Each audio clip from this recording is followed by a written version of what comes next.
you hit on the third leading cause of death in the United States, and I'm sure most of us could figure it's either heart-related or cancer or diabetes, things like that.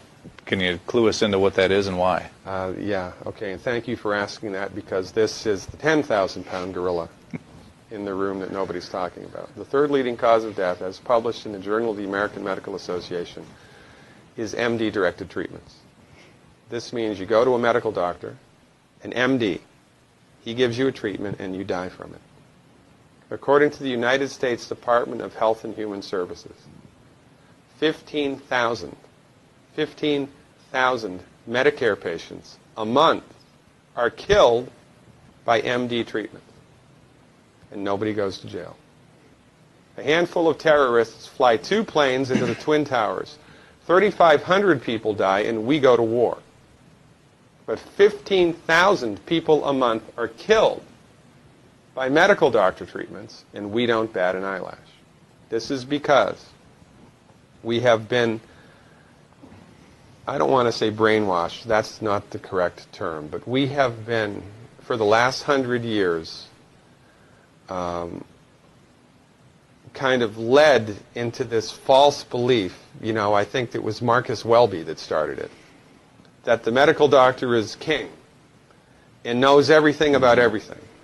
And really, you need to just shut up and follow your medical doctor's advice. Most people in the United States have no idea at all of the history of the evolution of medicine in the United States.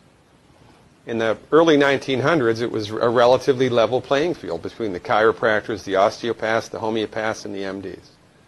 In 1915, 1920, there was something called the Flexner Report. The Carnegie Corporation funded this man named Abraham Flexner. He went all around the country, and he went on stagecoach and train and horseback. This was before the interstate highway system, right?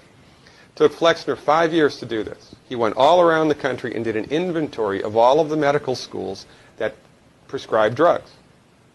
He brought the list back to the Carnegies, who own drug companies, and then the Carnegies and the Rockefellers gave millions of dollars of free money to the medical schools and hospitals in the United States that were prescribing drugs. That was the beginning of the end. After the Flexner Report, there was no more level playing field in the United States. And the MDs started a juggernaut that's taken off. Most people in the United States think that the predominant medicine here, MD-directed pharmaceutical medicine, we think that those guys are top dog because their therapeutics are better than the homeopaths or the naturopaths.